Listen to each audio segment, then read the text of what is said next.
menyuruh.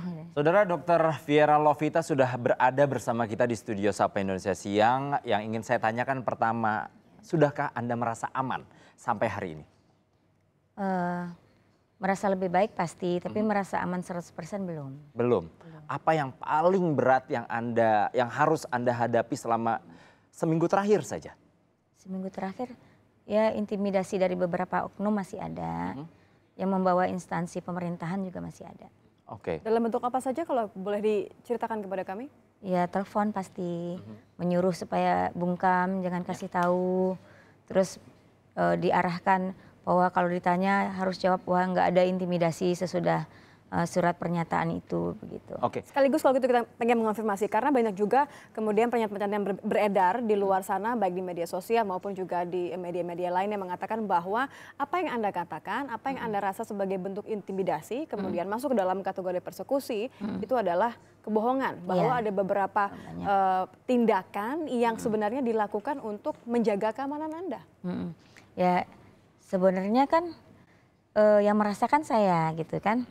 Memang ada beberapa tindakan pengamanan yang dilakukan oleh Ibu Kapolres dan jajarannya. Tetapi yang intimidasi yang saya maksudkan juga dari pihak luar oknum gitu. Dan itu berupa telepon, datang ke rumah gitu. Sempat mengetuk mobil katanya ya? Oh itu yang hari pertama, yang hari Senin. Hari Senin pertama itu nyuruh saya membuat postingan di FB gitu kan.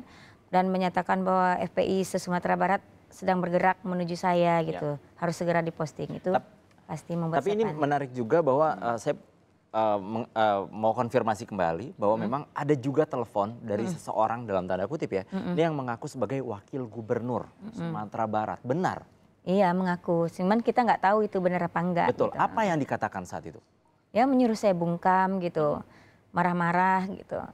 Bilang jangan diperbesar lagi masalah, jangan ngomong lagi ke media gitu. Terus saya membela diri kan, saya bilang saya cuman selama ini saya diam gitu. Ternyata pemberitaan semakin menjadi-jadi. Jadi tujuan saya ngomong ke media ya untuk mengklarifikasi aja tanpa ada maksud apapun kata saya. Tapi hal itu nggak diterima dan tetap saya dimarah-marahin. Betul. Akhirnya berarti telepon saya matikan. Posisi Anda memang pada saat muncul di media massa itu adalah mengklarifikasi keadaannya seperti apa. Iya. Tapi memang tindakan persekusi ini menjadi salah satu concern buat negara kita. Dan begitupun yang dikatakan oleh Kapolri soal pemberantasan persekusi ini. Kapolri juga akan menindak tegas para pelaku yang terindikasi melakukan persekusi. Kita juga ada cuplikan dari Kapolri, kita akan dengarkan. Kita melakukan monitoring juga. Monitoring di cyber. Kita memiliki ada elemen-elemen untuk melakukan internet patroli internet, dan kemudian nanti saya perintahkan untuk membuka saluran ya untuk yang di cyber. Kalau nanti ada yang merasa diancam, apalagi dengan kekerasan fisik terutama, maka silakan nanti melaporkan kepada kepolisian dan kita akan memberikan perlindungan. Dan sekali lagi, polisi yang tidak berani, polisi yang tidak memberikan perlindungan, kita akan berikan tindakan tegas. Ya, saya tidak akan segan-segan untuk mencari dan memindahkan ganti dengan orang yang lebih tegas. Diusir nggak mau pergi. Nah, pengamanan sebenarnya adalah hal yang pasti diharapkan oleh Mbak Viera ya pastinya. Apalagi juga ada kekhawatiran terhadap anak-anak di sini. Terakhir apa yang akhirnya membuat Mbak Viera memutuskan saya nggak bisa lagi di Solo, saya harus keluar, saya harus ke Jakarta? Ya sebelum masa seminggu itu kan chaos banget ya. Hari Senin saya didatengin gitu, dipanggil polisi, terus juga didatengin beberapa yang membawa atribut mengaku FPI dan bahwa saya akan dikejar oleh FPI se-Sumatera Barat gitu. Terus juga hari Selasa saya kembali dipertemukan dengan para petinggi ormas termasuk FPI dan disuruh membuat surat pernyataan dan difoto, dan menurut saya sampai di situ sudah selesai menurut saya gitu. Itu yang Anda inginkan, hanya bisa sampai situ sampai ya? di situ gitu. Dan ternyata habis itu dapat intimidasi dari oknum-oknum. Saya tidak menyebut lagi ormas, tapi dipelintir saya menyebutnya oknum ya. Oknum itu siapa kita nggak tahu. Itu berupa telepon, berupa kedatangan, berupa ini gitu, chat WA juga gitu. Terus akhirnya pada hari Jumat itu kan Wakapolri udah turun tangan memberikan mandat ke Kapolda, Kapolda menerus ke Kapolres. Jadi mulai Jumat malam itu Kapolres datang ke rumah. Kebetulan saya tidur jam 12 kurang seperempat. Datang ke rumah, terus jam 7 pagi datang lagi bersilaturahmi, menyatakan bersedia memberikan pengamanan. Terus jam 2 konferensi pers sampai jam setengah 5. Dan saya merasa itu sudah selesai konferensi pers. Ternyata datang lagi habis berbuka setengah 8. 3 orang Kapolsek menanyakan hal yang sama. Kemudian Ibu Kapolres itu nelfon, dia bilang ada lagi pertemuan jam 10 malam dengan berbagai perwakilan masyarakat termasuk FPI gitu. Saya di situ udah menolak, nggak sanggup lagi, udah kecapean ditambah lagi dengan hal yang membuat saya trauma gitu. Saya bilang sama Ibu, pegang janji Ibu gitu bahwa urusan udah selesai dengan mereka. Akhirnya Ibu Kapolres mengerti dan memperbolehkan saya untuk tidak ikut menghadiri jam 10 malam itu. Oke, memang rangkaiannya cukup panjang. Ada banyak trauma, terutama adalah trauma psikis ya, secara psikologis yang Anda alami. Apakah ini juga membuat Anda lantas menonaktifkan semua sosial media Anda? Karena jangan sampai nanti tiba-tiba ada sosial media lain dengan nama Viera lagi, terus diaku-aku, padahal yang punya sudah tidak memiliki gitu. Mungkin Anda juga bisa jelaskan ke pemirsa kita bahwa Anda apakah masih memiliki sosial media dan menggunakannya atau tidak sekarang? Nah, sekarang tidak, cuman saya yang mematikannya gitu. Saya mematikannya, tapi untuk digarisbawahi tadi belum selesai ya. Yang membuat saya balik untuk memutuskan kan udah banyak relawan menyuruh saya pergi. Tapi saya menolak karena saya merasa masih sanggup lah bertahan.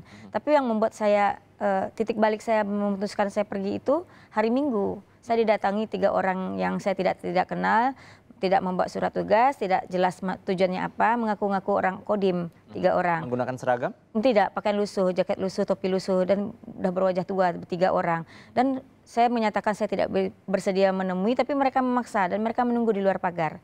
Kebetulan karena pagar terkunci. Dan saat saya menelpon Ibu Kapolres yang menjanjikan keamanan buat saya, yang katanya bisa nelpon kapan saja, teleponnya nggak aktif.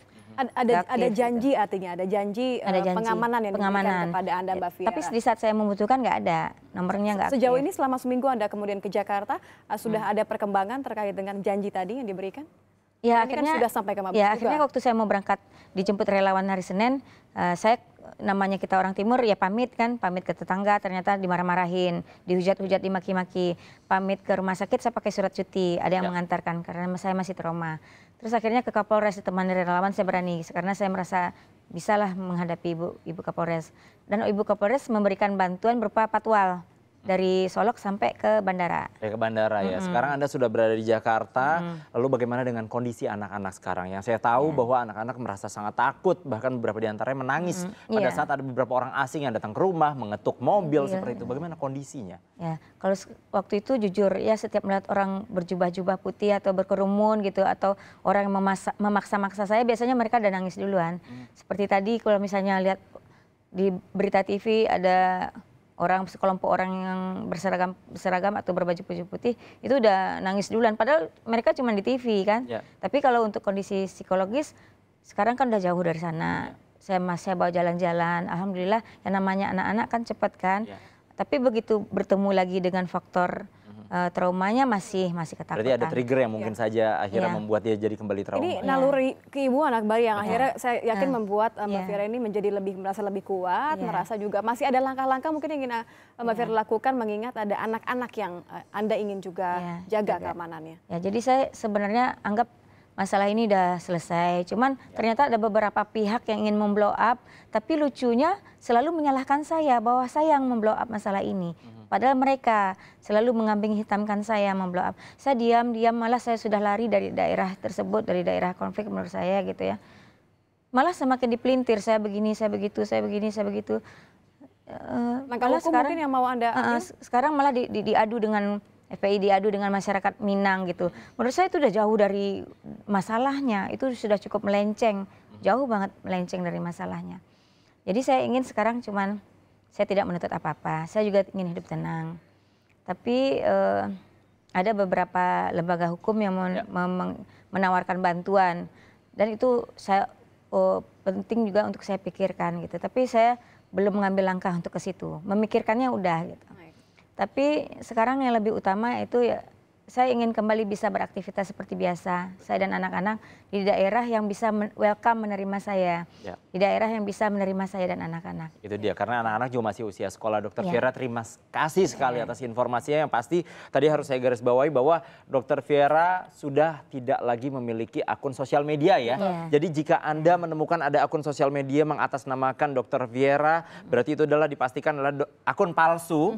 Ya, jangan pernah percaya karena itu bisa menjadi trigger untuk mengancam keselamatan Dokter Viera atau mungkin juga keselamatan yang lain. Tidak hanya itu sebenarnya kalau kita bicara mengenai Anda yang merasa menjadi korban persekusi, tentu saja kita juga mengajak Anda untuk Anda bisa menghubungi koalisi anti persekusi. Lawan persekusi ya. Betul, di nomor telepon yang satu ini di 0812-8693-8292. Karena memang Anda tidak harus merasa sendiri, Anda bisa mendapatkan bantuan jika Anda merasa menjadi korban persekusi.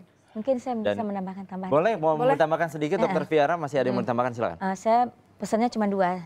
1, saya minta pemerintah daerah, pemerintah pusat menurut saya sudah cukup bagus. Boleh ke sini. Menurut saya pemerintah pusat sudah cukup bagus gitu ya. Udah mulai langkah-langkah dari pemerintah Jokowi gitu ya. Bahwa yang setiap radikal harus diberantas dan apabila ada tindakan persekusi harus segera melapor dan pihak berwajib harus segera melindungi. Cuman yang kedua saya minta juga perhatian dari pemerintah daerah.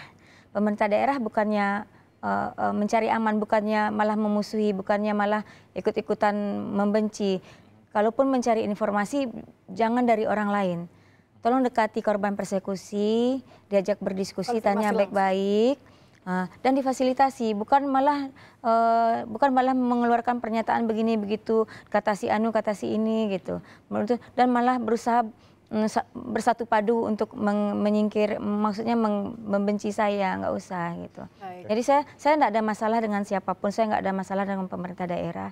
Saya juga mohon sekurang-kurangnya kalau mendengar kata orang tuh tolong tabayun dulu sama yang bersangkutan gitu.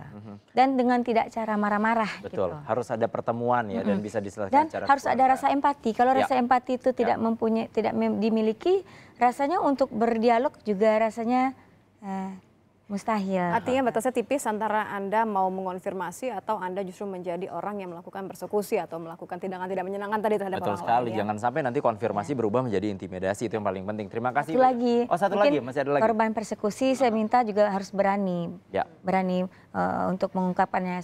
Saya udah berapa yang dikonfirmasi waktu ketemu SafeNet dan satu pun nggak ada yang berani. Takut ya? Baik. Termasuk awalnya saya pertama bungkam, tapi karena di blow up dan semuanya menuduh saya yang memblow up, saya ke media untuk mencari pamor dan sebagainya, itu menurut saya udah fitnah. Apalagi ada sampai kepala daerah menyebutkan saya itu 100% hoak, itu sudah fitnah buat saya. Cara yang sudah difasilitasi adalah tadi Anda bisa langsung menghubungi nomor telepon yang kami akan tambahkan kembali kepada Anda. Ya. Nomor telepon yang bisa Anda hubungi jika Anda merasa menjadi korban persekusi. Nomornya ada di sini, Anda bisa langsung menghubungi karena memang jangan sampai Anda merasa sendiri. Betul. Dokter Viera, terima kasih sudah bergabung bersama kita di Sapa Indonesia Siang. Tetap jaga keselamatan dan juga anak-anak juga itu menjadi yang lebih penting. Tegar ya, untuk dokter ya. anak-anak. Tegar untuk